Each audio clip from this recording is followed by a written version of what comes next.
Hi there, I'm Shona Leonard. I'm the branch administrator. Just before we start, just a few more upcoming events by the CIPD North of Scotland and Islands branch. Tomorrow we have our senior leaders meeting, which is our face-to-face meeting, which was by invite only for senior leaders. On the 24th of March, we have Caledonia Housing, who won the Cherries Terrific Team of the Year last year. And Barry Johnston, their Director of People, will be telling us about their strategy and culture. On the 29th of March, we have our next book group run by Judith MacDonald. On that day, you'll be looking at Memory Illusion by Dr. Julia Shaw. The 22nd of April, at lunchtime, we have Lily Norris, who's going to be talking about dispute resolution and mediation. And we've also got on the 2nd of April, we have our National Student Conference, which is being highlighted throughout the CIPD. Finally, we've got active still is our annual branch survey, which is going to be open till the 19th of March, where we're asking branch members to provide us with their views on what they want to see, which events, what kind of events. So if you have a chance, the link is actually in the newsletters, or if you email nscotland@cipdbranch.co.uk. Thanks very much. I'll hand over to Deborah. Thank you. Thank you very much, Shona. I'd just like to welcome everyone to this presentation by Hays on UK salary and recruiting trends. It's being presented by Karim Kazari. So welcome, Karim. Nice to see you. Just to give you a brief introduction on Karim, he is an associate recruitment consultant, has been working at Hays for approximately 6 months now. His main focus is on the charity and not-for-profit sector. He's previously worked for companies such as London and Partners, the Alzheimer's Society, Nursing and Midwifery Council, and the Association of Chartered Certified Accountants. Karim has already presented this presentation to several of Hays' clients, and its focus is on the marketing trends around the UK. If you have any questions, Karim is happy to answer these whilst we go along, or please put your questions into the chat box and we'll deal with them at the end of the presentation. So thank you very much, Karim, and over to you.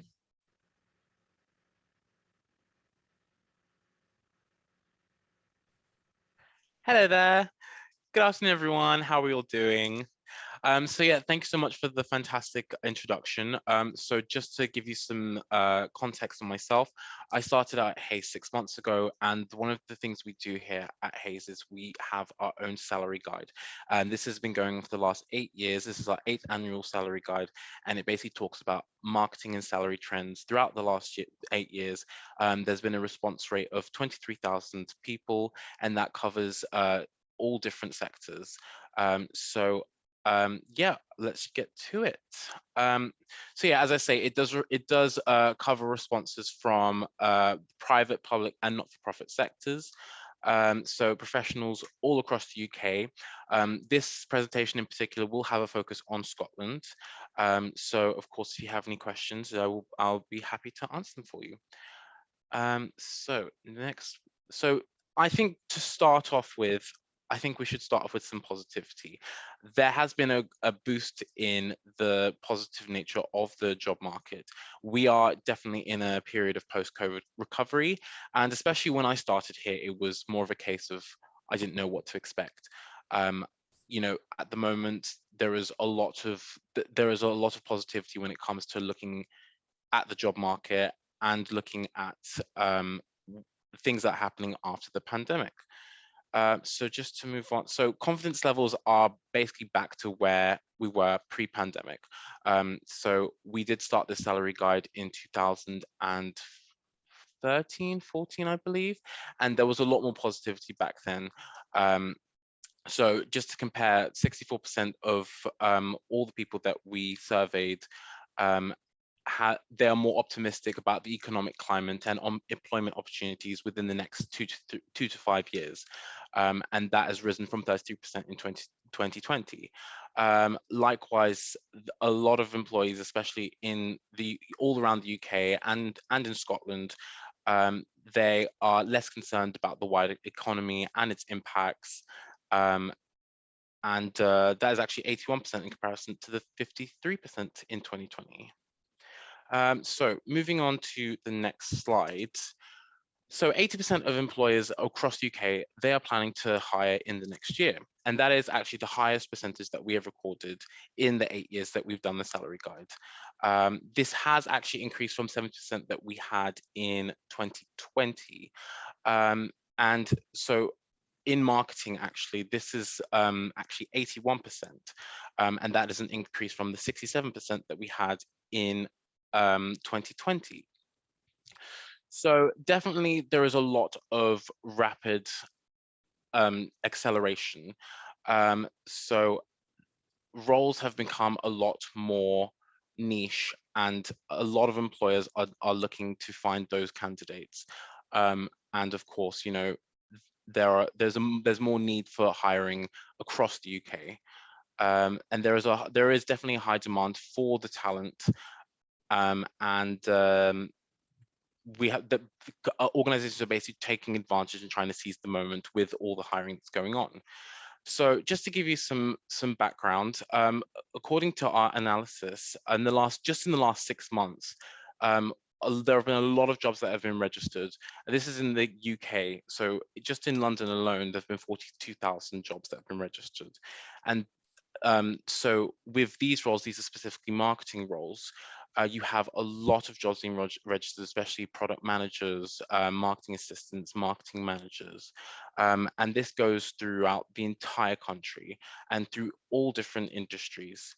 And just to give you some outlook onto the Scottish market, this is actually quite similar. There is a lot of jobs being registered throughout the entire country of Scotland.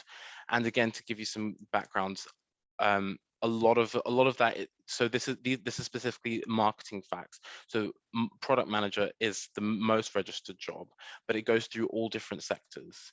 So it's definitely something to take note, as there is such a rapid increase in jobs being available, and I do find that there is probably not as many candidates as we would have hoped.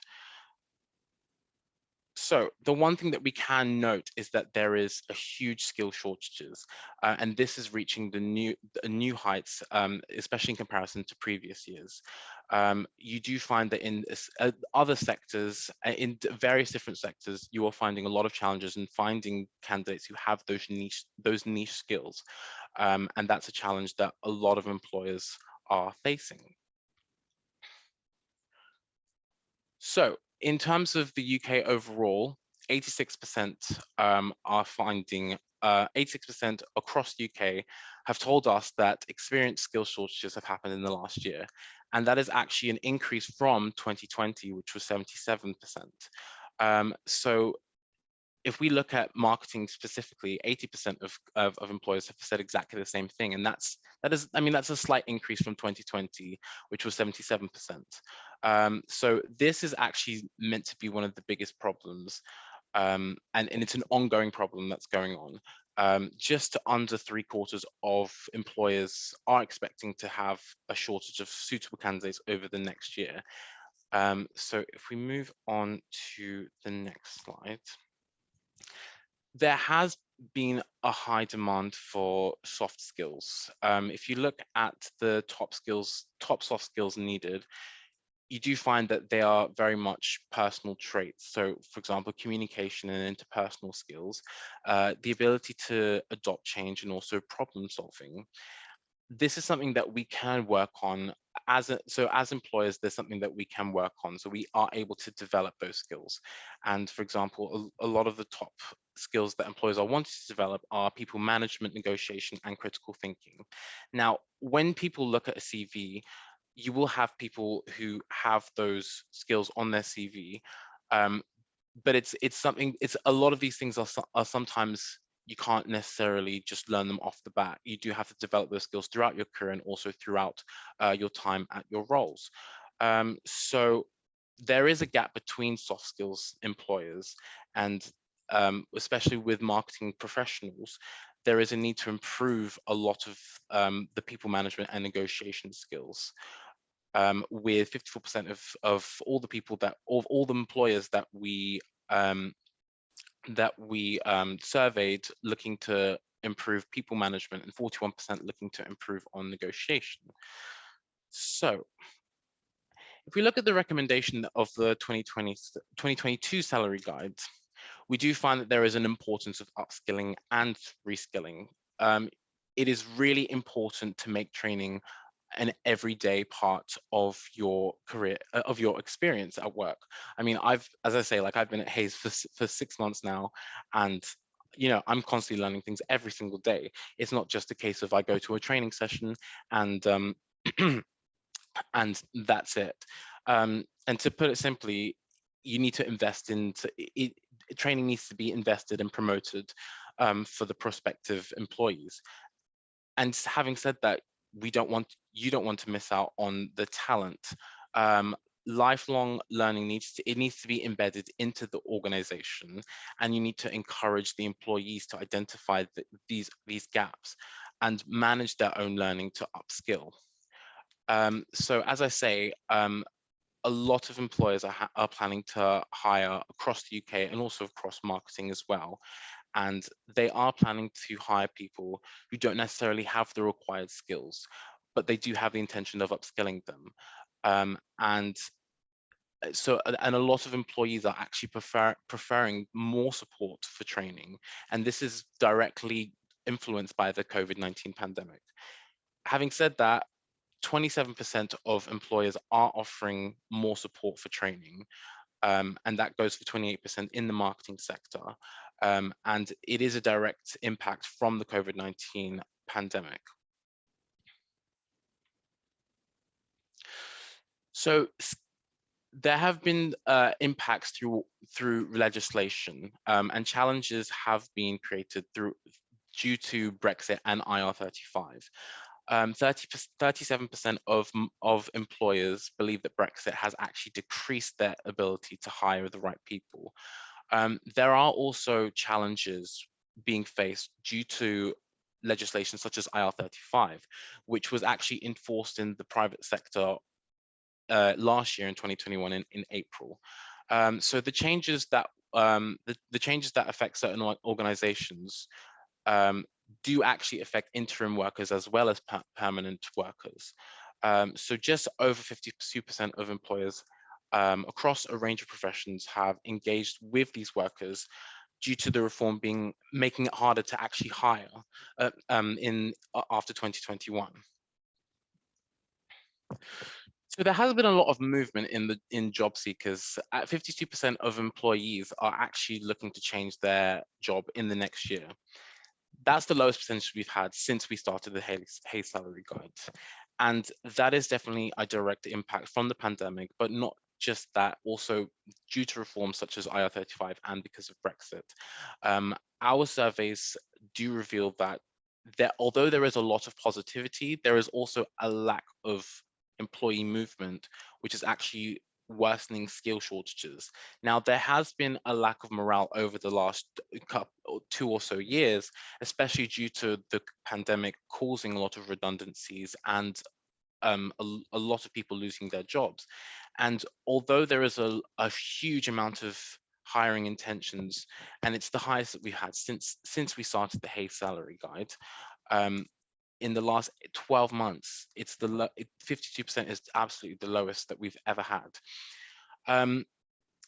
This is causing a big issues for employers, because as we are in a post-COVID-19 recovery phase, employers are finding it a lot harder to find the talent because there is such a low movement in the job seekers market, and these challenges they're not set to disappear like anytime soon.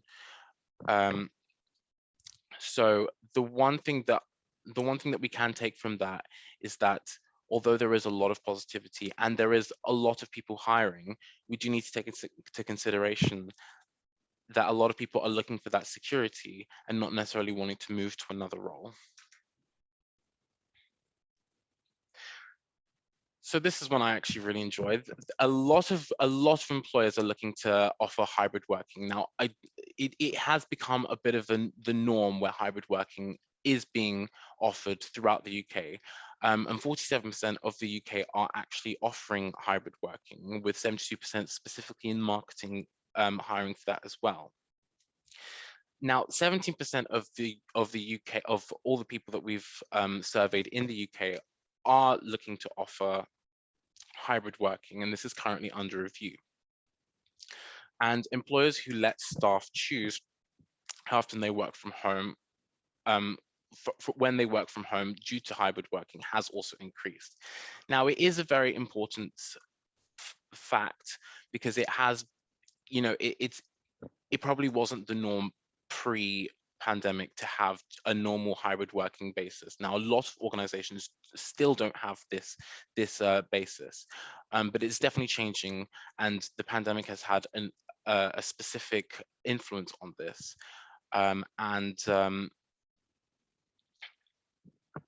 Sorry, I have a cough there. Excuse me. So, and the one thing we can take from the salary guides is that there has been a lot of need to improve well-being of the employees.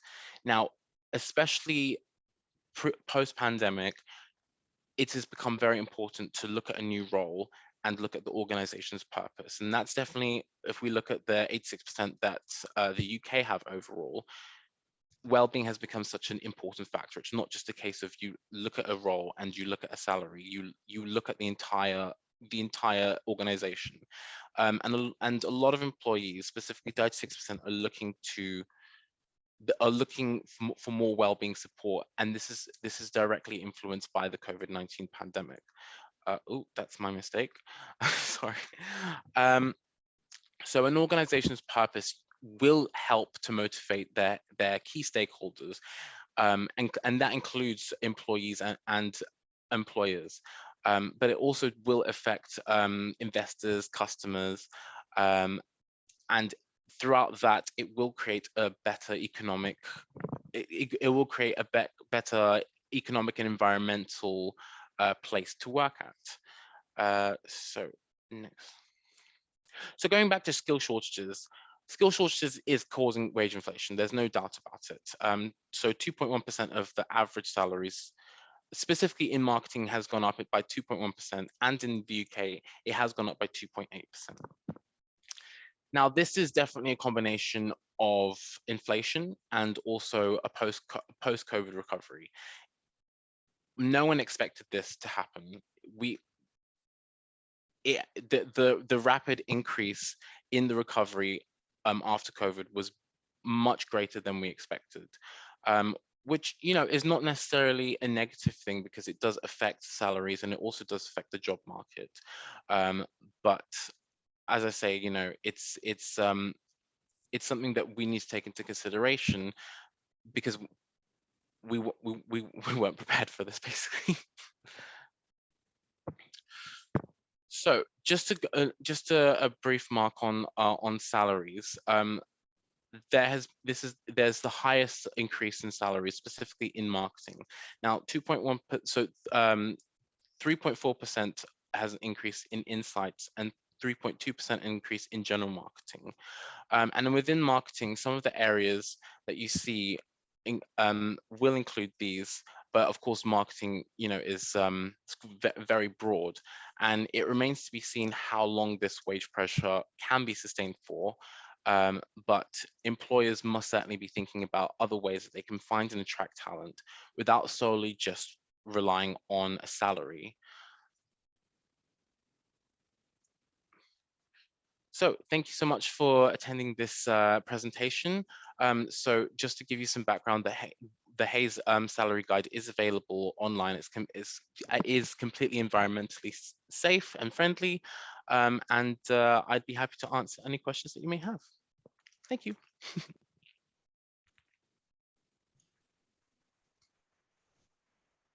There is one question in the chat box. This is from Kelly. She's asking, is this just marketing roles or is it just the marketing role which are under profession? So for example, 1,000 roles in Edinburgh across all roles, or was it 1,000 roles in just marketing? I believe they were roles in general. It was just because my sector is marketing, so the specific examples were marketing roles.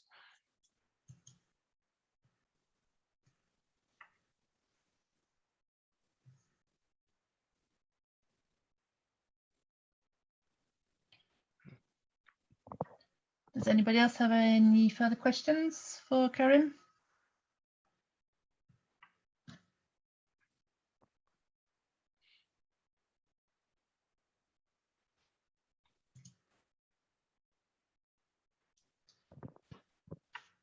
There's another question here. I think there were no HR roles in the Aberdeen area. Do you find that there are less HR vacancies in general? So in terms of HR, that would probably be something of an expertise for one of my colleagues. But for me, the presentation was mainly on general roles and the marketing, the marketing, the market in general. Okay.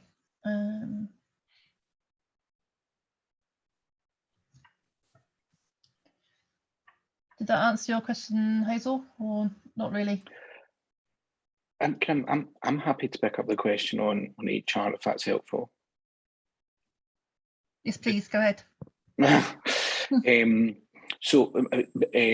Chris Anderson from Hayes Human Resources, which may be slightly helpful because I'm based in Scotland and I cover our professional services. So I look after marketing, communication, supply chain, procurement, logistics, and critically for this call, the HR business for Scotland. So in terms of the question, I think it's around the number of HR vacancies. Was it in Aberdeen specifically?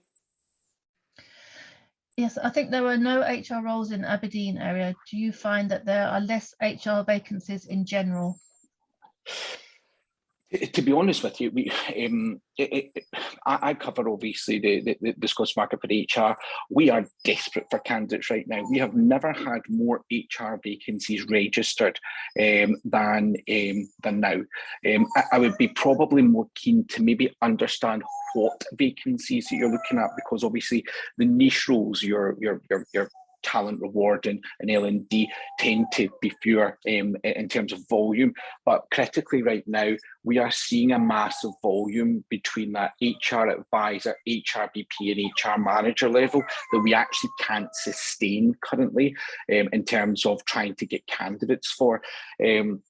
To kind of touch on maybe a couple of the points that Kim had previously spoken about, and actually we have some more kind of further updated ONS data that we are currently in as Karen had mentioned, an absolute skills shortage. We have had 5 consecutive months of job vacancy growth in the UK. So that's a month-on-month job vacancy growth, not just job vacancies being registered, but the growth of the vacancies being there. And in terms of candidate availability, we're currently at the least available candidates in the market since 1997, and quite frankly, that's a 24-year low. And I think when I read that stat, I was more frightened that it had been 24 years since 1997, to be honest with you. That gave me a bit of a shock. But certainly, we are currently the market is currently crying out for HR professionals. And so if anybody on this call wants to have a further conversation with me, my name is Chris Anderson. You're more than welcome to reach out to me on LinkedIn. Happy to kind of direct you to the right places, the right areas. But yeah, certainly we are desperate. Not only Hayes, but the market is desperately looking for HR professionals right now. And why is that? Why is there such a demand? I think there's a number of reasons that it's happened. I think, firstly, I think some organisations thought HR was a nice to have, and didn't really necessarily understand its true value and its true commercial value, and how it can not only help and support the direction of an organisation, but also protect both the employee and the employer. And then, of course, when the pandemic hit, it was a bit of, oh my goodness me, we've been caught short, we need people. So immediately we started to see an immediate impact on the interim market, people sucking up contractors, temps, interims into various positions, which then put further pressure on the market. So usually you would have a sort of stock of candidates that would roll from one contract to another, but people then not only started buying interim for longer. So ordinarily the 6 and 9 month contract that you would normally see rolling around get extended out into 18 months and 2 years. So we then had a huge amount of pressure on the interim market. And then those that were starting to look and starting to put their head above the parapet after 2 years of trying to understand what actually was furlough and what did it mean for everybody, that they then started to realise that the asset that they had, that HR professional, was of extreme value. And so we've seen a lot of organisations starting to counter offer and overpay to retain as well. But currently right now, if you're an HR professional generally looking, you will face less competition than you will ever face when you're trying to secure a job right now. We have went from a situation where, you know, a candidate might have had one or potentially 2 opportunities in front of them to having 3 and 4 opportunities in front of them. And that's for every candidate out there in the market right now. I think I saw a question pop up about CIPD, but I'm on my phone. Would you mind reading that out to me so that I can properly answer it? Would these candidates all require to be CIPD qualified or general management degree qualified? No, not at all. So we represent, and actually organisations tend to have typically 2 different outlooks on this. We have what we would naturally call your qualified by experience, your QB, so individuals that have started their career and worked their way up and through the HR ranks, as it were. And then we do see people that are that look for CIPD qualification as well. We are seeing, typically in the public sector, where pay and wages are banded, and to qualify for that pay and banding, they usually look for a qualification. So for example, currently right now I'm working with Scottish Fire and Rescue Service for their HR vacancies, and to qualify for that banding, they look for that professional membership, the CIPD qualification, to go alongside it. Now, organisations are open to what level of CIPD that you hold, whether it be 3, 5 or 7. But typically, we see most organisations welcome applications for individuals.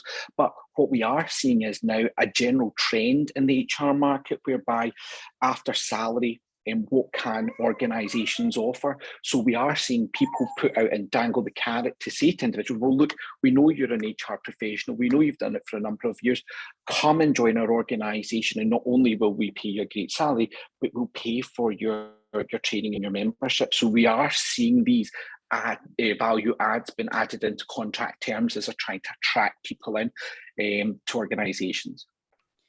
Are you also seeing these value added into other job types, you know, in general, or what other benefits are companies adding on at the moment?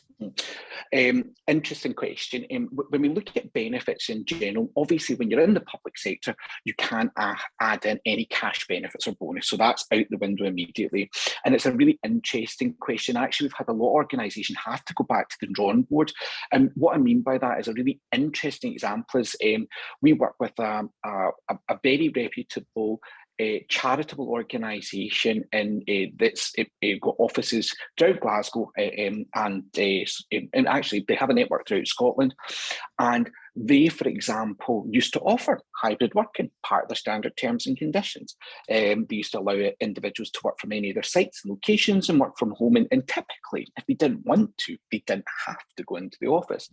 But of course, the pandemic has totally changed that USP for them. So they're now in a situation whereby everybody's offering it. So what was very attractive to potentially and broadly I say mums, parents, families, maybe somebody with caring arrangements, for example, that USP has been eroded and eroded and eroded away until they're in a situation whereby they actually have to go back to the drawing board and think, well, what else can we offer? What else can we do? And one of these tools is L&D, and we are seeing that being the new retention tool. So offering a career path with the organisation. What does a year, 2 years, 3 years, 5 years look with us, and really having that clearly mapped to an individual.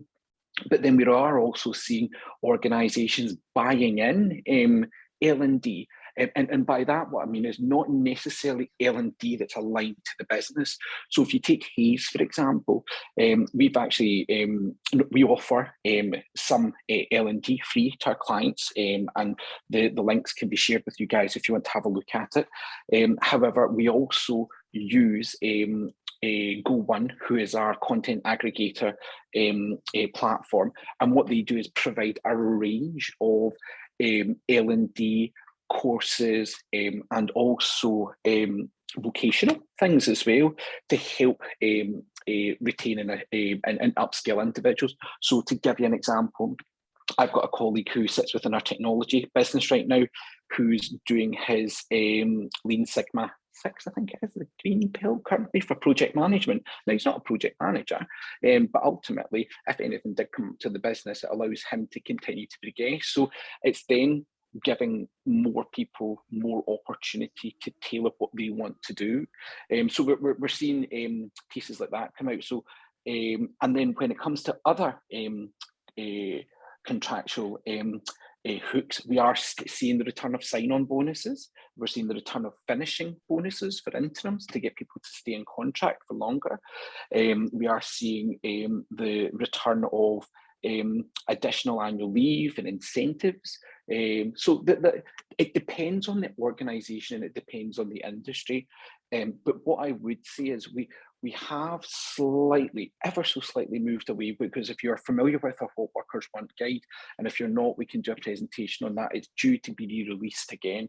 That 2-3 years ago, big driver for everybody was flexibility and working from home and having a better work-life balance. Now, with the bite of inflation, etc., we are seeing candidates being more aligned to salary again and pushing more on salary benefits. So giving up maybe a bit of flex to get more cash.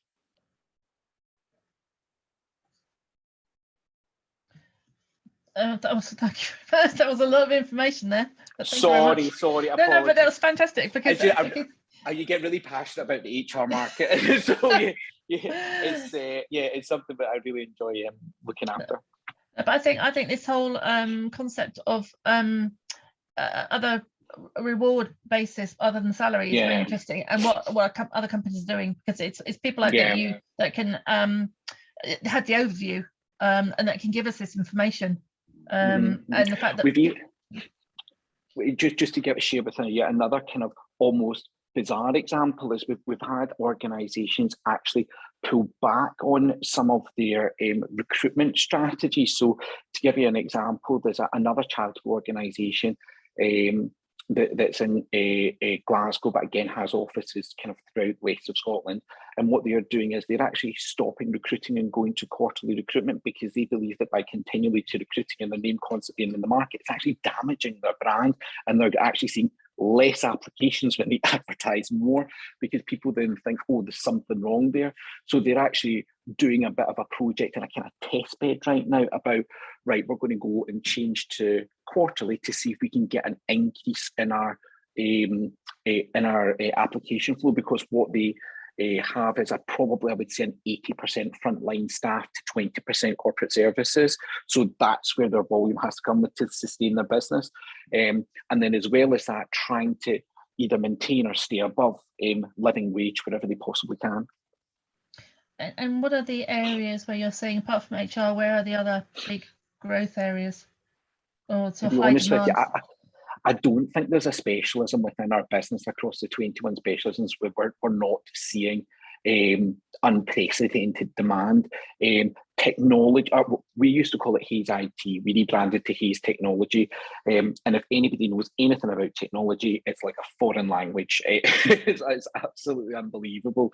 But the technology team, especially within development, Java, C#, all of these acronyms are seeing unprecedented demand. We've actually had to change our model at Hayes of how we recruit in order to manage the volume.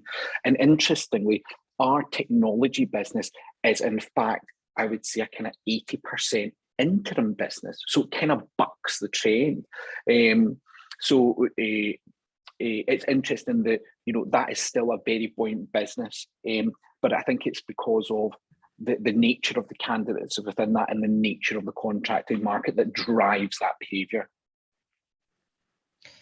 We have another question here, actually relates back to the presentations. In the presentation, one slide talks about a small movement of employees. However, we are seeing more movement, great resignation.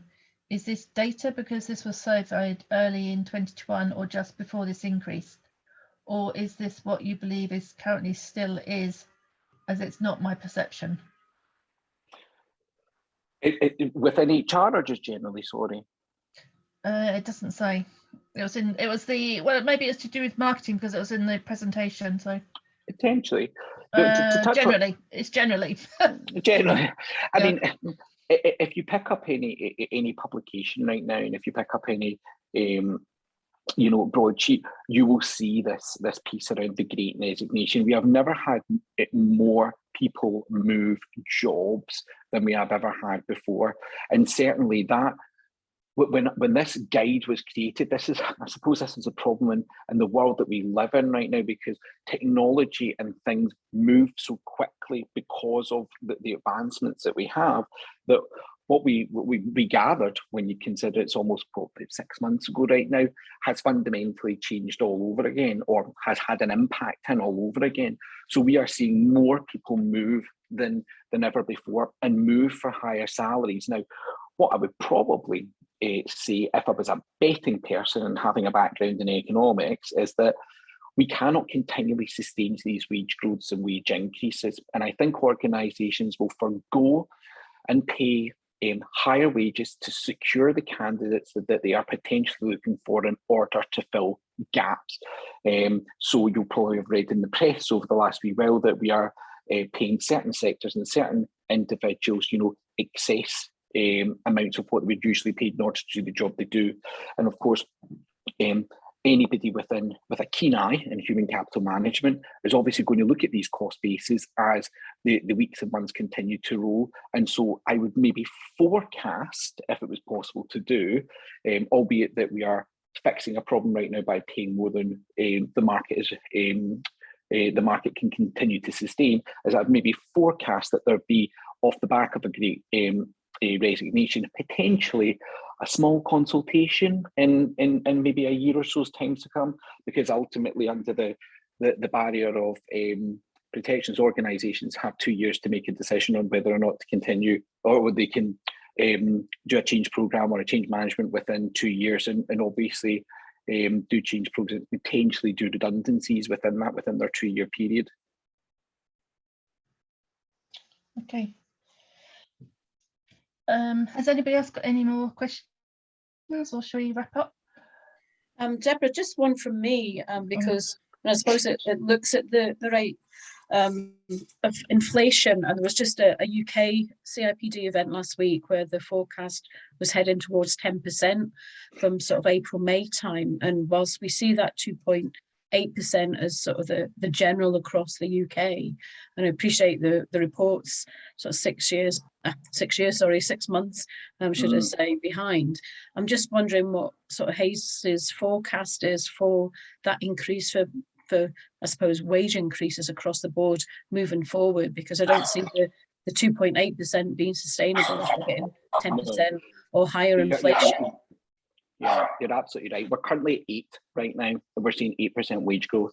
And again, with it, just speaking broadly within the HR market, we obviously forecast salaries in the salary survey guide, and we look at what's happening in the market right now, and we also look at what salaries are getting fed in by our customers that are telling us what they want to pay, and obviously then we take a look at what our candidates are wanting to secure, and on average we're at 8% right now, and that is only set to continue to grow, which means that, you know, if you were hiring in the same job last year, you're already behind, and you're not moving your salary forward, you're already behind on securing talent, and your competitor is moving forward. But what broadly we're saying to clients right now is that your two tools, if you're wanting to secure candidates, is either speed to hire, i.e. getting an individual through a process relatively quickly with no abrasions or no sticking point. And by that, what I mean is the gap between CV received and first interview, second interview and decision. Some individuals or organisations, so they are shortening that process down to one. Testing has in the main left us currently just now, because time factors don't necessarily always allow testing. And so that's where we're seeing things move within the market. Or your other option is overpay and outpay your competitors. And as I previously mentioned, you know, there are certain organisations and sectors that can't do that. Like the public sector, you just can't overpay out your competitors. What we are recommending all organisations do is, when you are going to attract, put down full packages, not just salary and holidays, you know, because there are some fantastic organisations out there that have some fantastic benefits, like, you know, great pensions. And I know everybody rolls their eyes at pensions sometimes, but hey, we all got to future-proof ourselves at some point. So it's been an interesting time for wages. And can I ask, are you seeing this 8% growth just in sort of Glasgow, Edinburgh, Aberdeen, or are you seeing it over the whole of Scotland? The whole of Scotland, yeah. Don't get me wrong, your smaller towns and areas, your more provincial areas, you know, maybe aren't impacted as heavily, but because the barriers have broken down for you getting a candidate, so you no longer really necessarily need to have the candidate next to you or in your office. You can hire, and some organisations have done this, hire online. And so because of that, organisations will pay the standard rate to individuals that are maybe not in that area, if that does that make sense. So if you're a Glasgow candidate and see you're an HR advisor, the going rate just now is somewhere in the region of 33 to 36, 37k roughly. You don't need to be in Glasgow, you could be down in Europe getting that, but of course if you're down in Europe and you're not travelling in and you're not having to pay for parking and all the rest of it, you're still, you know, acquiring that decent salary. It then becomes hard to come off that salary as well. Yep, I can understand that. Yeah. Anybody else got any more questions for Chris or for Karim? No. Okay, then I'll say thank you very much both to Chris and to Karim. And I was just going to offer, if any of the attendees want the HR specific salary guide for Scotland, please ping me a wee email, send me a wee note. I can get that out to you. It's not a problem at all, because that does make interesting reading. Can you just tell us what your email address is again? Yes, of course, yeah. So really easy. Christopher, spelled the normal boring way. So CHRISTOPHER, and then Anderson. So it's Christopher.Anderson, ANDERSON, at Hayes, HAYS.com. And if anybody wants more specific localized information, or indeed the Hayes Salary HR salary guide, I'm more than happy to circulate it. That'd be brilliant. Thank you very much for that. Pleasure. Nice extra bonus. I think everyone's saying yes, please. So thank you very much both to Chris and to Karim for a very interesting presentation. And I'll close the session. Thank you. Thank you. Bye-bye. Thank you.